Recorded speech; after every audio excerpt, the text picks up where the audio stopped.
Hey, Ishigori, Ryu. I guess you could say that Yuta was a dessert just too sweet, huh?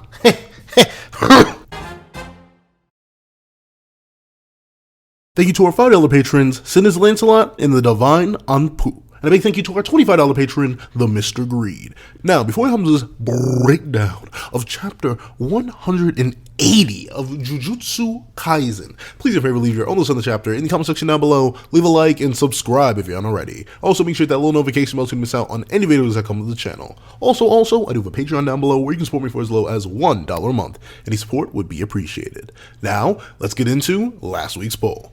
So, last week, a big part of my review was expressing my, for lack of a better term, dismay about the whole lack of domain insanity. And of course my question was around that, which was, how do we feel about the lack of gains and domains? We rocking with the way chapter 179 went, or are we a little underwhelmed? Pick a choice and tell me why down below. It was a binary option between love it and leave it, and with a 64% lead. Love it took the lead. It took the dub. It took the dub by a decent margin too. Apparently, a lot of people agreed that the 3 domains was too insane. Ryu v Yuta, though, that was the perfect way to take the chapter. And 36% went with leave it. And notably, even after having it explained to me, even after having people rationalize why it isn't that much of a disappointment, I don't care. I'm still disappointed. Like, I'm definitely still on the leave it side of things, just because of how, like, that's the thing. Even in the video itself, I justify why I think we didn't get it, because there was a reason why. But the bait was too good, all right? I just couldn't let it slide. But 64% of people could let it slide. So I'm happy for the people who enjoyed. I enjoyed it too still, but it's just like, it felt like a little tiny bit of a miss to me. And to 36 other people. Not 36 other people, 36% of other people. And of the 138 votes, thank you guys for participating in last week's poll. Great fun to do all these. I love getting the community consensus on different ideas. And make sure you hit up not last week's, next week's poll. Not next week's poll. This poll for this video tomorrow at 12. Sorry about that. I don't know why my brain was like so hard. Now, let's get into the chapter review itself. What's up, guys? I call the pencil, and here we are to break down and review chapter 180 of Jujutsu Kaisen, which is known as Sendai Colony number 7. And honestly, it just should be called the dessert that was too sweet. Like, come on. Like, I get it. I really don't like that. I'm not calling Gege lazy, right? It's the same thing with the whole domain critique I had last time. It's not like I'm saying Gege is lazy or anything like that. But the whole naming convention of just colony number, like it's probably building towards something. It'll probably build to like a super crazy chapter title. It's going to be like Colony Clash number 1 or something like that, where we're going to get like all the colonies merged or something like that. But I mean, it's fun coming up with these alternative titles, I'm not going to lie. But it's like the chapters themselves don't even have titles. And to be fair, I don't know. Sometimes I like having chapter titles just because they're fun, but I see what he's doing here. However, enough of that. Let's hop into the chapter review itself. So open up, we get to see that Yuta can apparently only manage to release such a high amount of cursed energy, or well, let's see, let me just read verbatim. Such an accurate and high-powered blast of cursed energy can only be released when Rika is fully manifested. So, and even then, its maximum power is slightly inferior to Ishigori's. Quickly accumulating cursed energy and attacking before Ishigori reaches maximum power should have been the only option. And interesting, if you know what I'm saying. Mainly because the idea that there are beings out there that, well, I suppose, considering this is the only person known to have, well, not necessarily the only person, but the person to have the highest cursed energy output in the entire culling games. So there will be no one in terms of output that probably surpasses Rika again. But at the same time, it's crazy to think that Yuta Okotsu, a being of boundless cursed energy when at full power, is still able to produce less. And like, it just puts into perspective how much cursed energy Ishigori himself has access to. Because it's not like he's rationing. He's not taking his dessert one little scoop at a time. He's blasting off on all cylinders. So it's crazy to think that one way or another, he has enough cursed energy to match and keep up with Yuta. Pretty darn nutty. That's like, I'd say in terms of this fight, this is a beyond Ghetto level feat. Like I don't think and that's great though too. To show how powerful the old sorcerers are, because someone like Ghetto would be considered a massive threat. But if Ishigori on his own can casually surpass the output of one of Rika's love blasts, like the one that defeated Ghetto, and he can just do that casually, Ghetto's not a threat. And that's just, it goes to show how even in Jujutsu Kaisen, sometimes raw power is just that, raw power. If you do not have some specific way to deal with it, you will lose. And that's crazy to me. I don't know. It's crazy in the good way though, because Jujutsu Kaisen is very rare with that. It rarely has those, oh, here, raw gains. Good luck, buddy. Like, it rarely does that. So putting it up against the one person who could deal with that in Yuta, perfectly fine by me. And what I do love here, right, is one, the paneling, but two, it's the final words, right? Because the panel says, that's what should have been the only option. But Ishigori's 400 years of desire and the smoldering gaze resulting from that unlocks something that perhaps could have never have found the will to fight again. Okotsu Yuta's heart. So many things brought up there, right? One, Ishigori is 400 years old, which puts him around the 1600s, and I'm assuming, right, because I don't think he's in. Then again, you got to think about it. Daruv was an African sorcerer, I do believe. Like he wasn't a actual being from Japan. So where does Ryu come from that he has this concept? And I think it does have to do with his main vessel. It's not like, well, then again, it's not like bakery shops didn't exist in the 1600s, but like. Looking at Ryu's design and his mentality and the things he constantly references, I don't know. 1600s doesn't place for me. That like we've been discussing. He seems like some dude from the 80s. He doesn't seem like someone from that long ago. I know 400 isn't necessarily that long. Like not Ghetto. Kenjaku himself is from like 1,000 years ago, and Sukuna's from that time period too. They're from the Heian period, and so essentially Ishigori is a baby to them. But at the same time, I thought Ishigori was going to be even more baby. Like the fact that he's only 400 years old, it places him really weird, and I'm not sure if it's in the best way. Like it's just a little strange to me. It throws me off personally that he's 400 years old. I really want to know where he comes from, right? Because notably, the only background we get is backgrounds that are inferences through his character. Unlike Takako, who we have a general idea where they're from. Like, she's from the period of, like, the Great Three noble families and stuff like that. Because she refers to Yuta as his elder's name, his ancestor's name. So she knows that. We know that period. We just don't. Like, what did Ishigori do in life? I hope he was... Like, I'm kind of skirting around the topic of what I hope Ishigori wasn't. I just hope, for simple terms, I hope he lived in the North or just didn't live in America, to say the very least. However, apparently, what I like the most, obviously, is the fact that Yuta, someone who really fights for the sake of others, like, at the end of all things, Yuta isn't really a combat freak. He doesn't derive pleasure from harming others. He just does it as a means to an end, essentially. Kind of in the same way that Itadori views himself as a cog in the system. That's all Yuta views himself as. He doesn't take pleasure in it.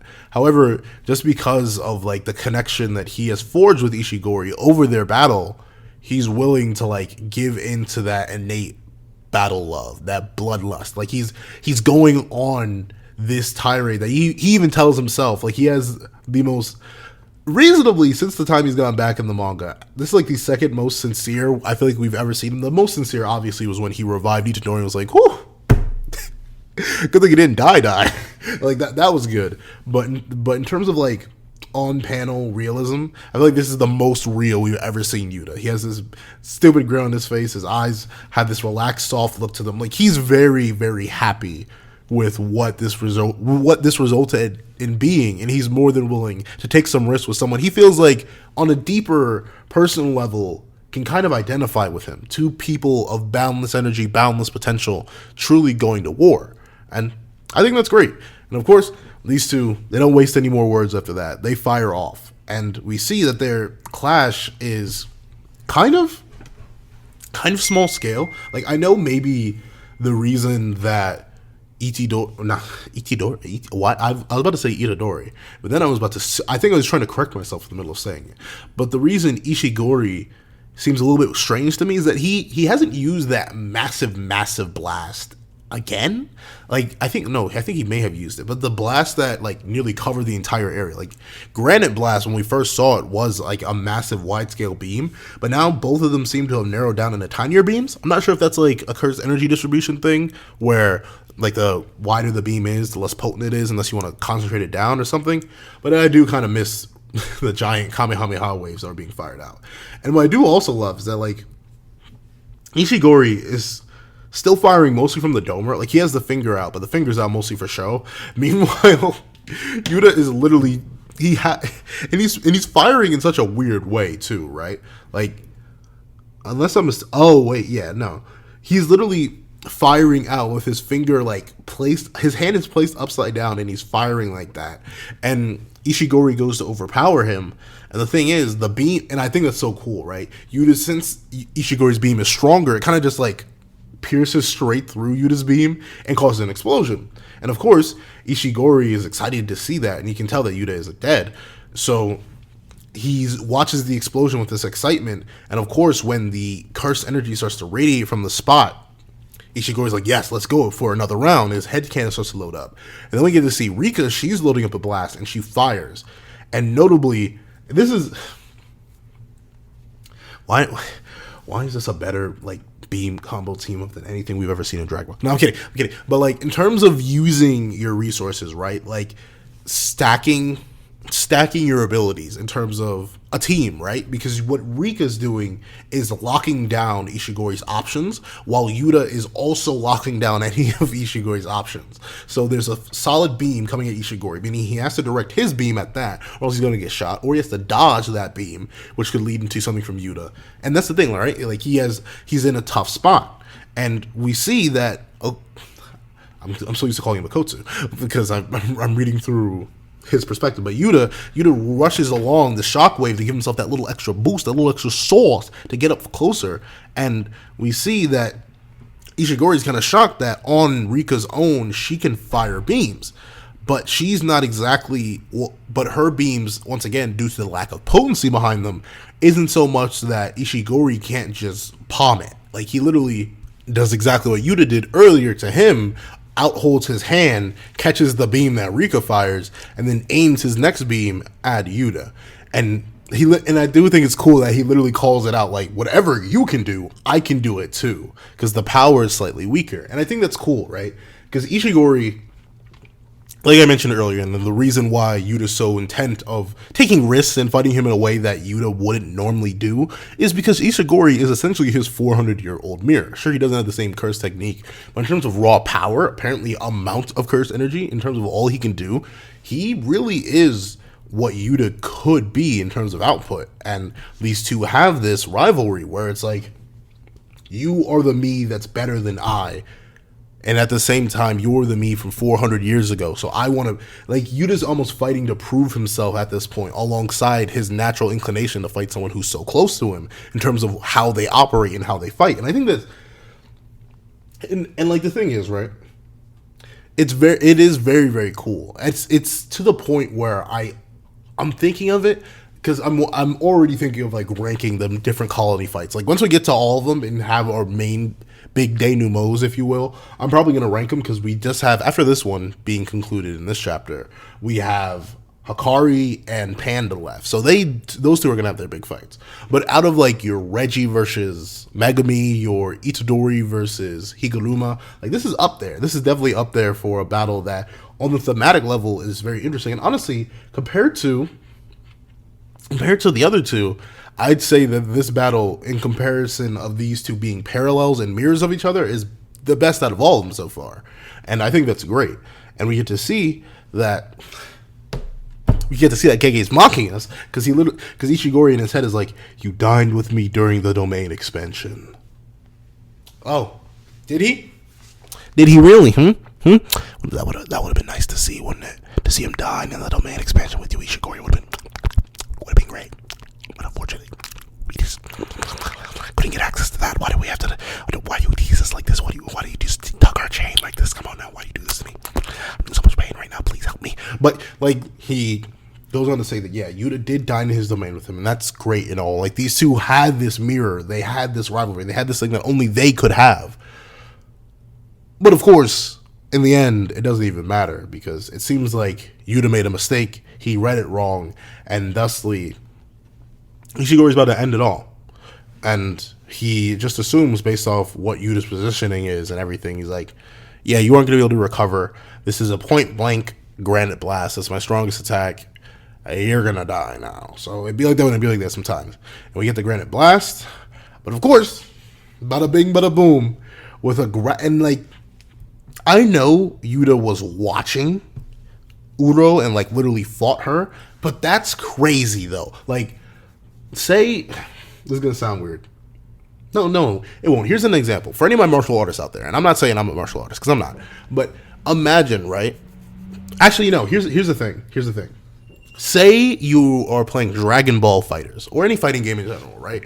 And suddenly, you're going up against your opponent. And it's not necessarily a mirror match, but your opponent has one character, and you have another character. And like, you guys tie the game. At first, you go back and forth, you have this really even exchange, and then suddenly, after like a tied set, you go back to the character select screen, and then you pick their character to fight the next guy, and then you play better than the previous player did with that character. And like, to be fair, Yuta isn't using it to the same degree, but the fact that Yuta instantly, like, and I guess he could internally feel when his curse technique reactivates, right? Like, and notably, Rika is technically part of his curse technique, and she never vanished. So maybe that's part of it.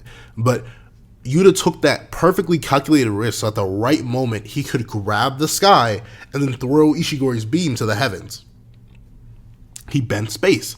And the crazy thing is, right, is that there are multiple insane things here. One, Yuta managed to do this and do it so cleanly, too. Like, he grabbed the sky and then perfectly angled the beam away when he was, let's see, like at best 3 feet away from Ishigori. Like, he just, actually no, it's a little bit more. I say literally about like a meter and a half away from Ishigori, and he just still managed to absolutely react and throw it away. But in that same moment, Ishigori is just like bamboozled, befuddled, curmudgeoned, if you will. Like, he doesn't get it because he's like, wait a minute, that's Uro's technique. What's going on here? But then we get, and once again, I love, as much as some people complain about words, I do love reading like the internal thought processes of some characters, right? Because Ishigori, as crazy and as excited and as dessert hungry as he is, he still has a clear head to the point where he's registering all this information, and then like he's essentially consistently adding information to his docket based on what he witnesses, just like any good sorcerer would. So he's instantly on the wondering, like, wait a minute, okay, so I doubted he was a cursed speech user in the first place, because that big thing and him, Okotsu, have different techniques, but that's crazy. That means his technique is mimicry. However, there's got to be strict conditions for a technique as powerful as that, right? When was it? When did he fulfill the condition? Was it something I didn't notice? Unless there's no condition, and that's another thing. That's what we were wondering as individuals, like what causes it. And we get to see an interesting theory that I don't think is right, admittedly, because we see that Ishigori distinctly remembers when Rika tore off the arm of Uro, and thusly what Ishigori is led to think is that, wait a minute, okay, so he may only be able to copy techniques of a being he consumes a part of, or at least the thing that he's connected to. As long as he consumes a part of the being, then hypothetically he could use its power. And the only reason I don't think that's the case is because we know how he acquired cursed speech. He just studied it and worked with a cursed speech user and saw it in action. Like, I don't think he ever ate some of Itamaki's hair or blood or drank any of his blood or anything like that. So it seems like Yuta really just can on the fly copy them. And I'm assuming actually, you know what a condition could be? A condition could be getting hit by it. Or no, maybe being in the presence of the cursed energy, right? Because notably, when Itamaki screams things, and as Yuta notes in Chapter 0, JJK 0, he's like, the curse energy is really hard to control. It spreads out everywhere. It's very difficult. So maybe Yuta experiencing Uro's sky technique like straight to the head, like literally having his own body affected by it, taking in that feeling of her cursed energy is the requirement. Because that would essentially explain him having access to all the other techniques. Like, because if it really is just seeing it and understanding it, that's crazy for that to be the only limitation. But at the same time, I wouldn't be shocked because Yuta. That's the thing, right? I saw the JJK Zero movie. I'm going to be dropping a review on it. I'm going to explain why I think it would be like physically impossible to have Yuta as the main character just because of how snapped he is. But if that really is the case, you know he's got to be a monster. I'm going to make a video explaining like the high end of Yuta's potential if he really needs it in terms of like the copy technique and how far he can go. But regardless, it doesn't matter right now because as Ishigori's in the middle of theorizing, he gets a thin ice missile slammed straight to his gut.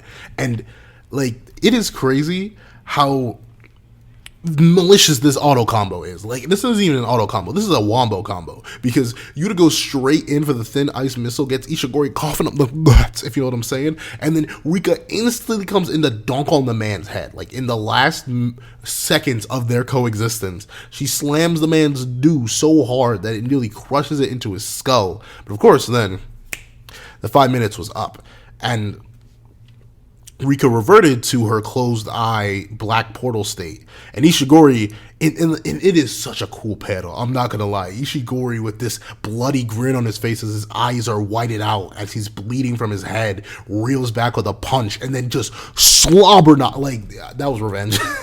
He slobber knocked Rika so hard, Rika so hard, and he broke her jaw. Like Rika's literally calling out, because you got mopped. And to be fair, as the chapter notes, like, a hit like that was difficult for even fully manifested Rika to deal with.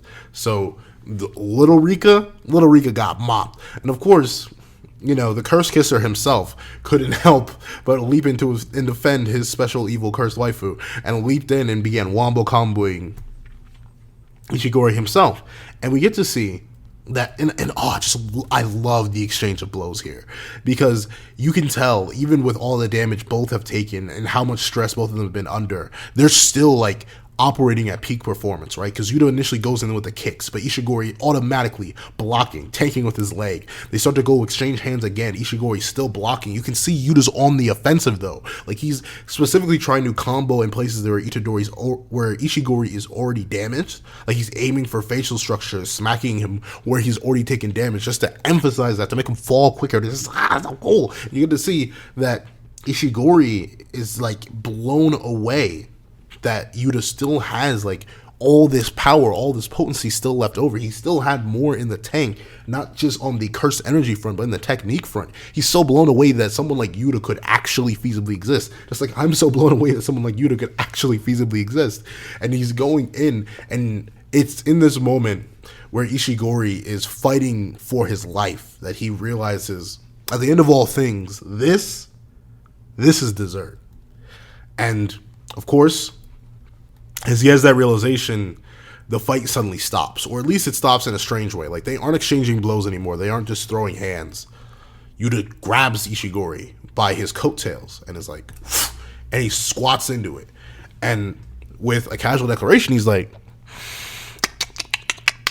yeah, he is that spot. And then out of nowhere, well, not out of nowhere, but from the heavens, Ishigori is confused because, one, obviously his fight has been stopped, but two, that he doesn't know what he was talking about. But then, bam, granite blast from the heavens absolutely annihilates Ishigori's body. And I wonder, I mean, that was a blast meant to annihilate Yuta, right? So I guess it would have the power and potency behind it, but, and this is the second one he's taken, right? Like, he already took pretty significant damage from himself the last time Uro did that to him. So it makes sense. But once again, like, that goes into the fine-tuned control that Yuta had of it. Like, he said, alright, so I'm going to use this curse technique that I never used before, and then I'm going to angle it so perfectly that it can go up to the heavens and then go out of sight to the point where someone with as much curse energy and skill as Ishigori can't sense it, because I'm going to keep pressuring him. I'm going to have a whole fight. Like, Yuta timed that out so beautifully. But it's reasonable, right? Because, and that's the thing that can only be done in a manga like JJK, right? Like, these high-level, intense, off-the-dome strategies only make sense in a verse where if you don't think, you die. Like, there are, I would say, if you were to put a meathead in JJK, right? and just let them rock, they wouldn't rock very far, because you have to think, you have to plan, you have to fight strategically. And sure, you can have your big beams, you can have your big blast, but if you aren't paying attention, if you aren't ready for everything, if you aren't preparing for every contingency, then something like this is going to happen to you. You're going to get smacked in the face with your own blast, and that's it. And I think it's great that Ishigori's hunger was satisfied by himself in a way, right? Because this is Ishigori's own energy that came back and clonked him on the dome. Like, this isn't Yuta, this isn't Takako, this isn't Kuroushi. What really finished Ishigori, what really gave him his full plate, his full stomach, was a blast from himself. And he was essentially his own final meal. And we just get a quick explanation that, yep, Yuta used Uro's technique in order to change the trajectory back to where he was. And I think it's just really, really cool, right? Like, the way that it's explained, the way that it's done, and how it ends is very great. And I love how, in the very end, Ishigori doesn't have any spite. He doesn't have anything crazy to say. As his hairdo became undone, it was like, I mean, it was blessed. Thank you. I'm full now. And I love how Yuta, he doesn't have any spite in his face. In fact, he's just grinning. He's like, yeah, hype it out, man. And he just waves it off. It's a Yuta thing to do, and I think that's great. And the chapter ends right there with the statement that there is a finished meal with no regrets. There's a break next week. Once again, don't want Gege Sensei to overwork themselves and like get too sick again. So take as many breaks as you need, man. If you need another month break, I have a whole ton of Jujutsu JJK videos that I can make in the meantime. Trust me, there will be no lack of JJK content on the channel if you don't feel well. So take your time as much as you need. However, as he can, what I assume, unless Kuroushi pops up for a third time, one of his kids gets empowered again, and bada bing, bada boom, we have another Kuroushi fight. I do believe this is the end of the Sendai colony. Like, at best, I think next chapter after 2 weeks will be like Ishigori being like, hey, Kotsu, you heard about that points giving rule, right? Yeah, what about it? Here you go. And he gives up all his points. Is like, and Yuta's like, yo, dog, I'm still gonna kill you anyway, bro. Why would you do this? And he's like, you filled my hunger, man. You gave me something that I've wanted for 400 years. So you've earned it, man. Stay safe out there.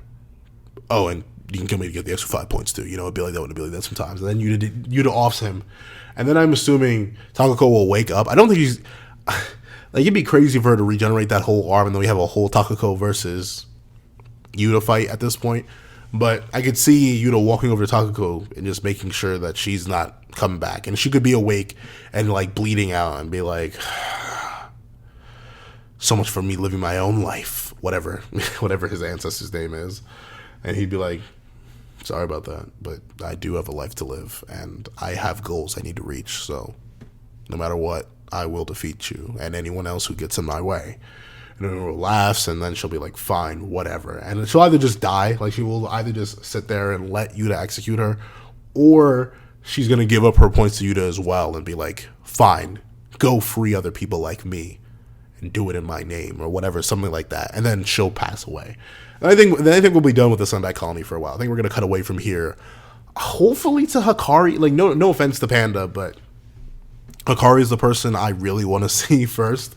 I want to see Hikari go off, so hopefully we get him next. If not, we're probably getting Panda, and then it'll be whatever colony those two are in, and then we'll continue for another like 6 to 7 chapter arc for there. Overall, I think this was a very good fight. Even with my little disappointment about the domains, I think this is a beautiful way to conclude the battle portion of this colony. And it's honestly a great way to show how our two characters relate, mirror, and feel out each other. It's a great thing. I really, really like what this chapter did. However, these are my thoughts on the chapter. I think it's a 10 out of 10. Please tell me your thoughts in the comments down below. Thank you so much for watching. Remember to like, share, comment, and subscribe, and make sure that little notification bell so you don't miss out on any videos that come to the channel. Also, we have a Patreon down below where you can support me for as low as $1 a month. Any support would be appreciated. Thank you so much for watching once again, and I hope you guys have a wonderful day. This is That with the Pencil, writing off.